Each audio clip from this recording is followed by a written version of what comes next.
오늘 아침에 저희들이 요한복음 6장을 읽었습니다. 여러분, 요한복음 6장은 제가 좋아하는 장 중에 하나입니다.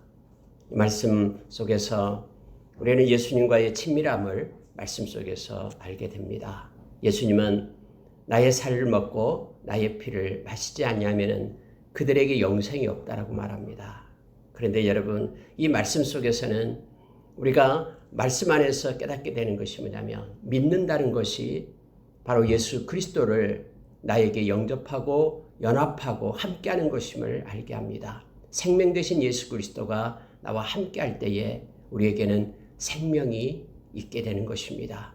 생명은 그 어디에도 없고 오직 예수 그리스도에게만 있습니다. 그래서 예수 그리스도를 영접하는 자, 그를 믿는 자, 그들에게는 생명이 있고, 그리고 그 생명은 우리 주님으로부터 온 것임을 우리는 압니다. 다른 데서는 생명이 없습니다. 여러분, 요한복음을 처음 시작할 때에 말씀을 나눴듯이 이 요한복음에는 핵심 단어가 조에, 이 생명이라는 겁니다. 생명이 가장 큰 가치이고 생명이 없는 모든 행위는 다 헛것임을 성경은 우리에게 가르쳐줍니다. 오늘 여러분 6장에서 몇 군데를 우리가 묵상하고요. 오늘은 좀 빨리 마치도록 하겠습니다. 기도의 시간을 좀 많이 갖게 하기 위해서 그렇습니다. 여러분, 6장 2절에 보니까요, 큰 무리가 따릅니다. 이는 병자들에게 행하시는 표적을 보았음이로라. 이렇게 성경은 기록합니다. 예수님께서 이 세상에 오셔서 세 가지 삼중 사역을 하시죠. 그것이 곧 하나님의 말씀을 이렇게 전파하는 겁니다. 선포하는 것이죠. 그리고 하나님의 나라의 일을 가르치는 겁니다. 그러니까 선포하고 가르치고, 그리고 병든 자, 귀신 들린 자, 이들을 회복시키고 고치시는 일입니다. 네, 여러분, 이 큰 무리들은 사람들이요, 병자들에게 행하는 그런 표적을 보고서 예수님을 따르기 시작합니다. 왜냐하면 그의 능력을 보았기 때문에 따릅니다. 그리고 밤에 나타나는 그 많은 무리들이 왔을 때에 그들이 이제 예수님의 말씀을 듣고 있다가 어두워집니다. 그래서 예수님께서는 이렇게 5절에 보니까는 이런 말씀하십니다. 예수께서 눈을 들어 큰 무리가 자기에게로 오는 것을 보시고 빌립에게 이르시되 우리가 어디서 떡을 사서 이 사람들을 먹이겠느냐, 이렇게 빌립에게 물었다라고 이 요한 사도는 아주 세밀하게 오병이어에 대한 사건을 서두를 이렇게 기록하고 있습니다. 그런데 여러분, 예수님께서 빌립에게 이렇게 물으는 이유를 성경은 어떻게 얘기하냐면요, 친히 어떻게 하실지를 아시고 예수님께서 어떻게 하실 그런 계획이 있다라는 거예요. 이 많은 무리들에게 떡을 먹일 그런 예수님의 계획이 있습니다. 이걸 아시고 있었어요. 그러면서 빌립을 시험하고자 하심이라, 이렇게 성경은 기록이 됩니다. 빌립 제자를 시험하기 위해서 예수님께서 그렇게 물었다라고 얘기합니다. 우리가 어디서 이 많은 사람에게 떡을 사서 먹이겠느냐, 이렇게 묻는 거예요. 빌립을 시험하기 위해서. 여러분, 예수님께서도 사람을 시험하십니까? 당연합니다. 예수님께서 하나님도 시험하시죠. 아브라함을 시험했고요. 예수님께서도 오늘 시험했다라고 얘기합니다. 근데 하나님이 하시는 시험, 우리 주님이 하시는 시험은요, 우리에게 유익을 위해서 시험을 하십니다. 그러나 사탄이 하는 시험은 우리를 파괴하고 우리를 죄 가운데 빠뜨리기 위해서, 미혹하기 위해서 시험을 하죠. 예수님이 하시는 시험은 테스트입니다. 그리고 그 시험을 통해서 우리는 우리의 믿음이 자라나고요, 우리의 믿음이 성숙하게 되고요, 하나님께 더 가까이 나아가게 되고요, 하나님을 향한 열정으로 우리가 바꿔지게 됨을 알게 합니다. 그러나 악한 사탄이 하는 시험은 이것은 템프테이션이에요. 미혹해서 끌어가지고 우리를 갖다 죄 가운데 빠지게 하기 위해서 우리를 미혹하고 시험하고 있음을 보게 됩니다. 항상 하나님이 하는 시험은 그래서 너무나 우리에게 좋은 것입니다. 우리의 믿음을 단련시키기 위한 것이기 때문에 그렇습니다. 예수님이 누구신지, 예수님께서 무슨 일을 이루시는 분이신지 깨닫게 하여서 그 믿음을 보다 더 성숙하도록 도와주기 위해서 예수님께서는 빌립에게 이렇게 질문하는 거예요. 예수님은 다 알고 있었습니다. 어떻게 먹이실지를 알고 계시면서 빌립에게 그렇게 질문하고 있는 것입니다. 어디서 떡을 사서 이 사람들을 먹이겠느냐라고 묻고 있습니다. 여러분, 우리의 삶 가운데도 역시 그렇습니다.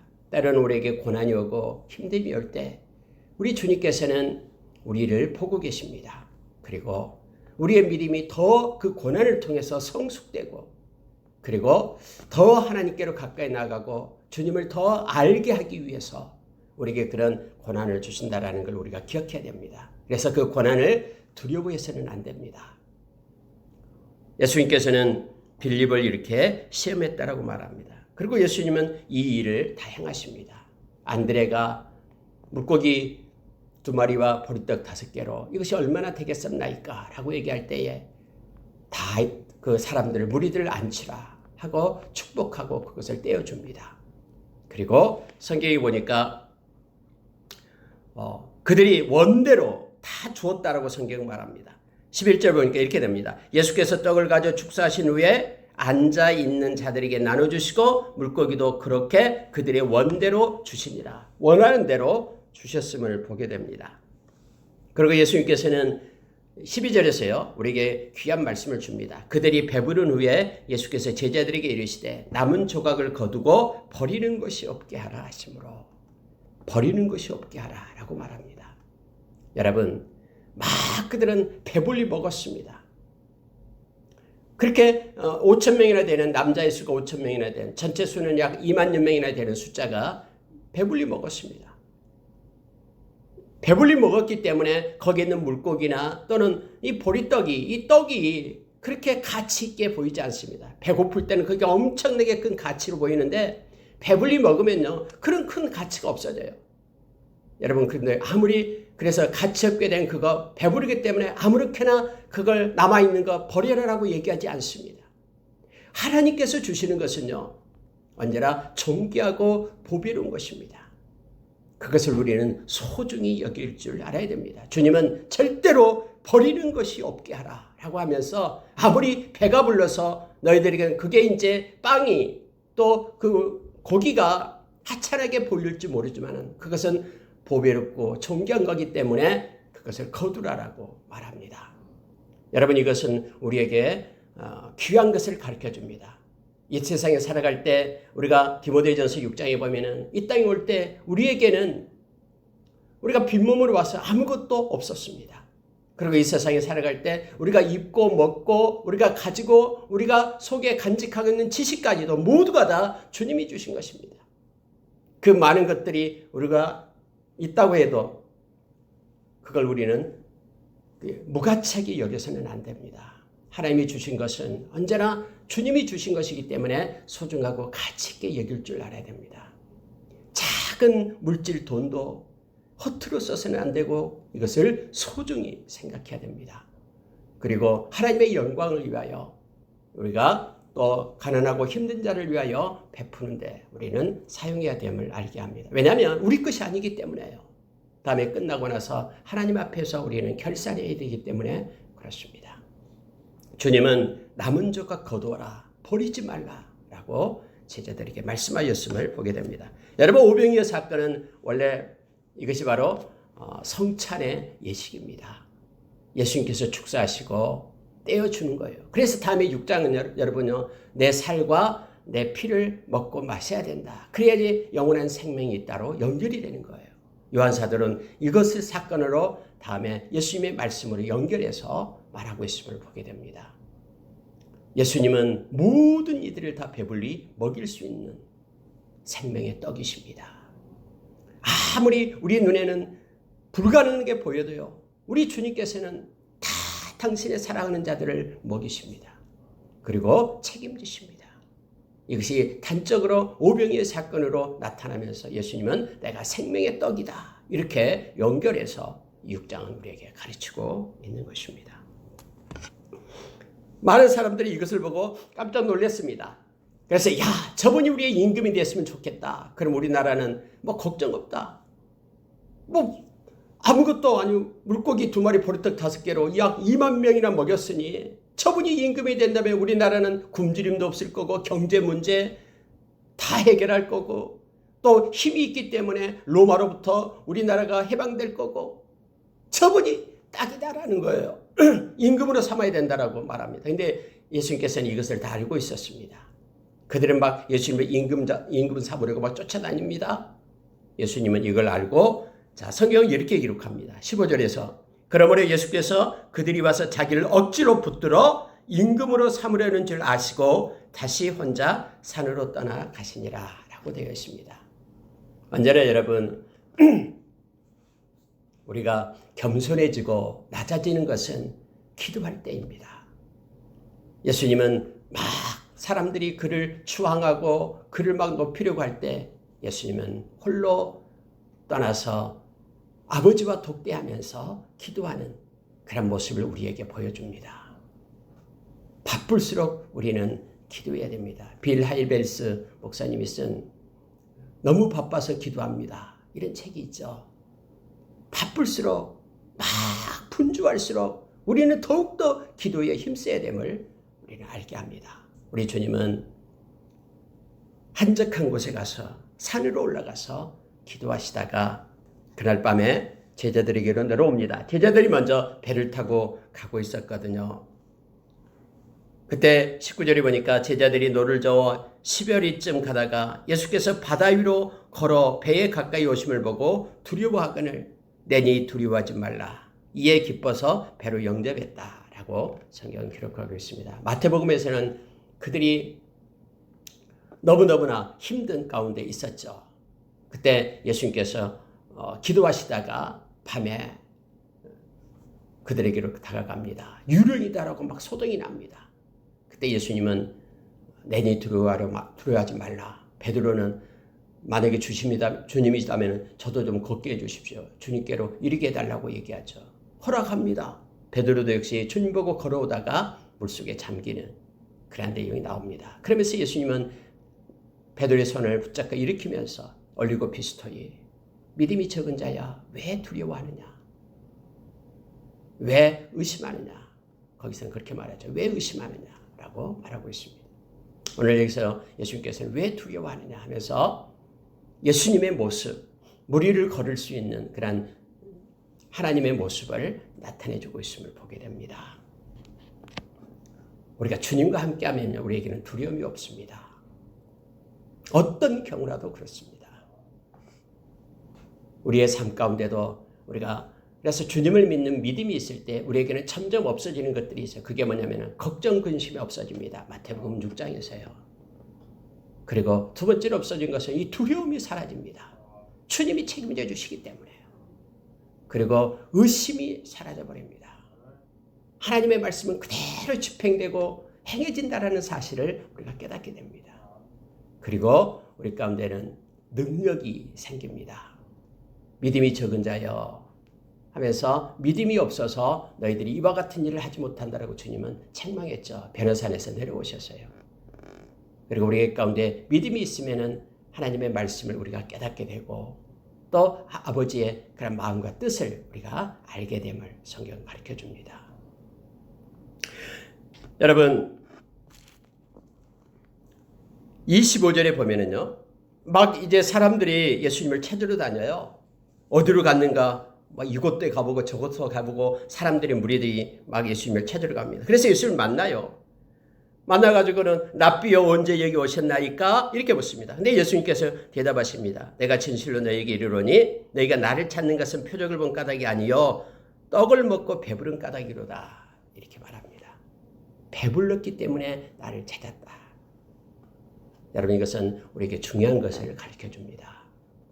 우리가 왜 주님을 찾습니까? 왜 주님을 따르고 있습니까? 이 무리들과 똑같은 우리들입니까?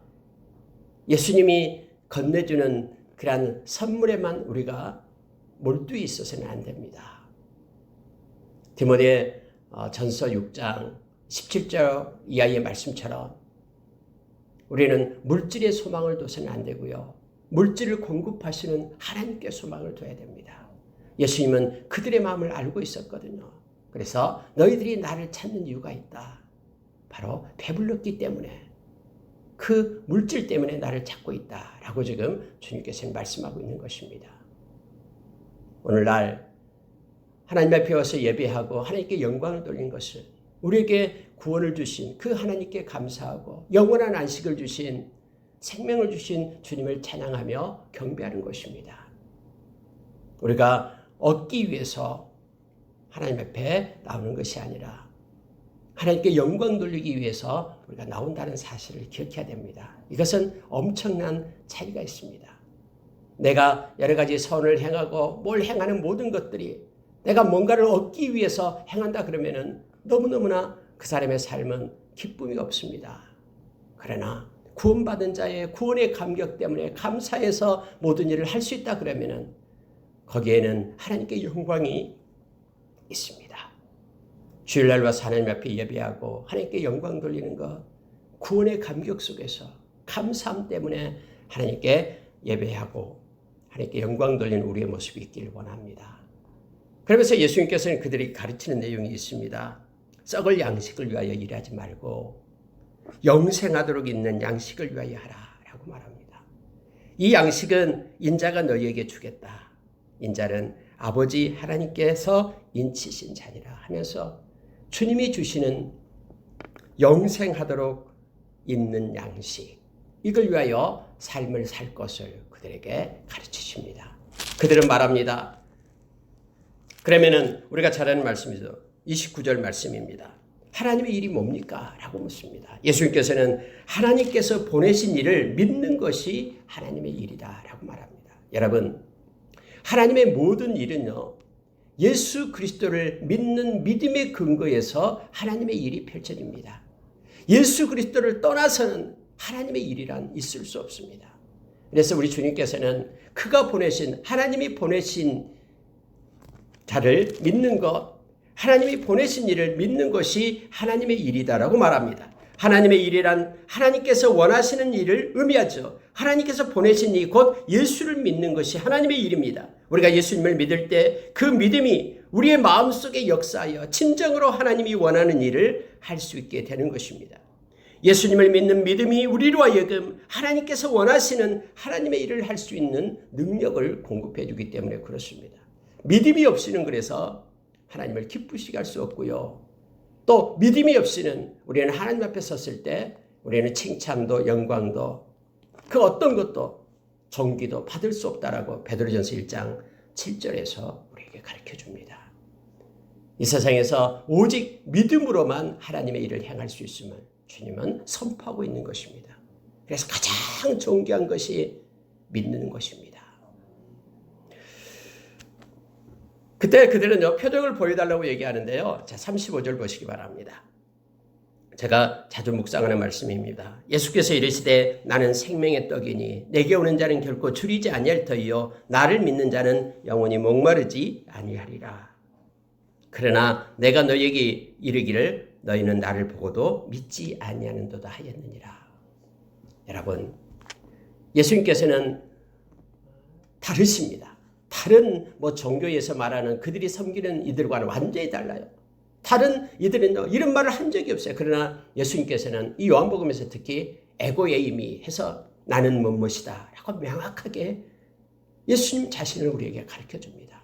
가장 먼저가 바로 6장 35절이에요. 나는 생명의 떡이니. 8장 12절에 나는 세상의 빛이니. 10장 9절에 나는 양의 문이다. 10장 14절에 나는 선한 목자다. 11장 25절에 나는 부활이요 생명이다. 14장 6절에 나는 길이요 진리요 생명이다. 15장 5절에 나는 포도나무다. 우리 주님은요, 명확하게 나는 무엇이다라고 우리에게 가르쳐 줍니다. 오늘 특히 6장 35절에 나는 생명의 떡이다. 그래서 내게 오는 자는 결코 줄이지 않을 것이다. 나를 믿는 자는 영원히 목마르지 않을 것이다 라고 말합니다. 그렇습니다. 우리가 주님을 믿고 주님께로 오는 자는 결코 줄이지 않고 목마름이 없습니다. 주님으로 풍성케 될 겁니다. 이것은 영적으로 말하고 있는 것입니다. 또 육적으로도 주님이 책임지십니다. 이 땅에서든 영원한 하나님의 나라에서든 주님께 가는 자는 주님으로 풍성케 되고 주님으로 만족하게 됨을 알게 합니다. 그 주님이 우리의 친구가 되시고 우리를 떠나지 않고 함께 하신다고 히브리서 13장 5절에서 우리에게 가르쳐 줍니다. 그러나 너희는 나를 보고도 믿지 않았다 라고 말씀하시면서 믿지 않는 이유에 대해서 설명을 합니다. 예수님께서 이렇게 말씀합니다. 아버지가 나에게 보내는 자는 나는 결코 그들을 버리지 않는다. 아버지가 나에게 보내지 않는 자는 나에게 올 수도 없다. 그래서 나를 믿을 수 없다. 그런데 너희들은 나를 믿지 않는다 라고 지금 무리들을 향해서 예수님께서 말씀하고 있습니다. 나를 보내신 이의 뜻은 내게 주신 자 중에서 내가 하나도 잃어버리지 아니하고 마지막 날에 다시 살리는 이것이니라. 내 아버지의 뜻은 아들을 보고 믿는 자마다 영생을 얻는 이것이니 마지막 날에 내가 다시 살리리라. 주님 말씀합니다. 믿는 자마다 영생을 얻는 것, 요한복음의 주제입니다. 믿고 생명을 얻는 것, 이것이 가장 존귀한 것임을 말해주고 이것이 아버지의 뜻이다라고 말씀하고 있음을 보게 됩니다. 여러분 44절에 한번 보시기 바랍니다. 사람들이 그때부터 수근수근하면서 저거 요셉의 아들 예수가 아니냐, 무슨 하늘에서 날아온 떡이라고 얘기해. 언제나 육적으로 볼 때에는요 이와 같은 반응이 나타납니다. 오늘날도 동일합니다. 무슨 예수를 믿어 하면서 말합니다. 교회 가면 떡이 나와 밥이 나와 이렇게 말하는 사람도 막 있습니다. 가서 일을 해야지. 여러분 그렇지 않습니다. 우리 주님은 떡이 나오고 밥이 나옵니다. 우리 주님은요 아까 약속했듯이요 결코 줄이지 않고 목마르지 않게 하시며 영적으로 또 육적으로 주님이 책임지십니다. 주님께서 그 책임진다라는 것은 뭘로 보여줍니까? 오병이어로 보여주는 거예요. 오늘 이 6장의 말씀 속에서요. 보여주면서 이 말씀을 하고 계시는 거예요. 주님께서는. 주님은 우리를 버리지 않고 끝까지 책임지시며 인도하신 분입니다. 우리가 그분을 신뢰하기만 한다면 끝까지요. 그래서 여러분 사람들이 막 이렇게 육적인 눈으로 예수님을 바라보기 시작하는 거예요. 요셉의 아들이 아니냐. 44절을 보시기 바랍니다. 나를 보내신 아버지께서 이끌지 아니하시면 아무도 내게 올 수 없으니 오는 그를 내가 마지막 날에 다시 살리리라. 선지자의 글에 그들이 다 하나님의 가르치심을 받으리라 기록되었은즉 아버지께 듣고 배운 사람마다 내게로 오느니라. 이렇게 말씀합니다. 여러분 이사야서 54장 13절에 보면은 내 모든 자녀는 여호와의 가르침을 받을 것이니 라고 기록되어 있습니다. 이것을 예수님께서 지금 인용하고 있는 거예요. 아버지께서 그들의 마음에 명령해서 나에게로 오게 하고 그래서 내게 오는 그들을 내가 다 끝까지 지키고 사랑하겠다라고 말씀하고 있음을 보게 됩니다. 진실로 진실로 너희에게 이르노니 믿는 자는 영생을 가졌다라고 47절에 말씀해주고 있죠. 자, 이 말씀을 한번 보시기 바랍니다. 믿는 자는 영생을 가졌다. 근데 이 말씀을요 다르게 또 말씀합니다. 51절 보시기 바랍니다. 나는 하늘에서 내려온 살아있는 떡이니 사람이 이 떡을 먹으면 영생하리라. 내가 줄 떡은 곧 세상의 생명을 위한 내 살이니라 하시니라. 여러분 이것을 우리가 오해하면 안 됩니다. 예수님의 살을 먹고 피를 마시고 물론 영적으로 그것을 그렇게 하는 분도 있다라고 합니다. 근데 여러분 이것은요 동일한 것을 지금 말하고 있는 거예요. 47절에서 믿는 자는 영생을 가졌다라고 말하죠. 그러면은 살을 먹고 피를 마신다는 것이 뭐예요? 믿는다라는 뜻이에요. 믿는다는 살을 먹고 나는 하늘에서 내려온 살아있는 떡이 사람이 이 떡을 먹으면 영생하리라. 믿는 자는 영생을 가졌다. 그래 믿는다는 것이 예수 그리스도의 살을 먹고 피를 마시는 것을 얘기합니다. 그럼 살을 먹고 피를 마시는 것은 무엇을 말하고 있습니까? 십자가를 얘기하고 있는 거예요. 십자가를 받아들이는 자가 영원한 생명을 얻는다라는 거예요. 예수님께서 십자가에서 당신의 살이 찢기고 당신의 피가 흘렸잖아요. 이 핏부름을 주기 위하여 저와 여러분을 택했다라고 베드로전서 1장 2절에서 우리에게 가르쳐주죠.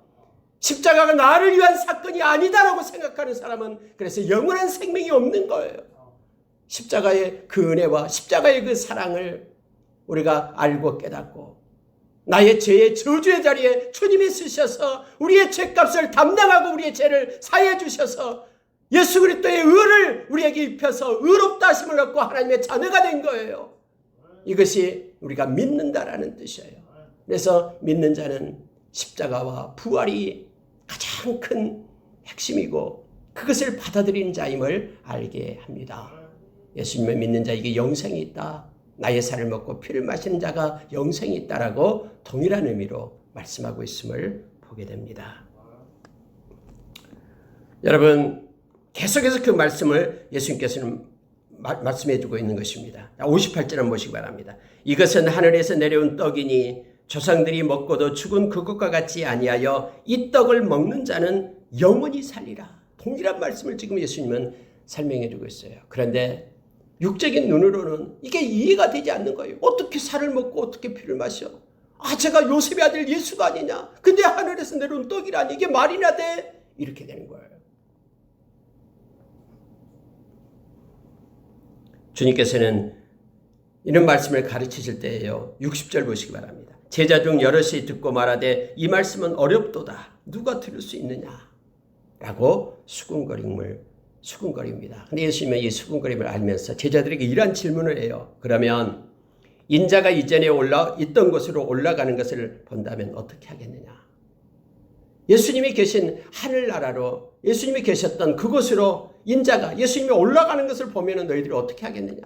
이건 이해할 수 있겠느냐? 너희들의 지식으로? 이렇게 말하는 거예요. 근데 여러분 예수님이 이 말씀을 하시고요. 예수님이 부활하시고 40일 지난 후에 제자들이 보는 앞에서 그대로 올라가셨잖아요. 하늘로. 예수님은 말씀하시고요. 그대로 행하심을 우리가 알게 됩니다. 우리의 지식의 한계를 뛰어넘으신 분이 우리 주님이십니다. 그리고 우리의 지식이 위에 있는 것이 말씀임을 우리는 기억해야 됩니다. 주님은 말씀하시고 그대로 이루시는 거예요. 그래서 여러분 말씀은 언제나 우리의 경험과 지식과 지혜 위에 있음을 우리가 기억하기를 원합니다. 예수님은 이 말씀을 하십니다. 자, 63절 보시기 바랍니다. 너무나 중요한 말씀을 주십니다. 살리는 것은 영이니 육은 무익하니라. 내가 너희에게 이른 말은 영이요 생명이라.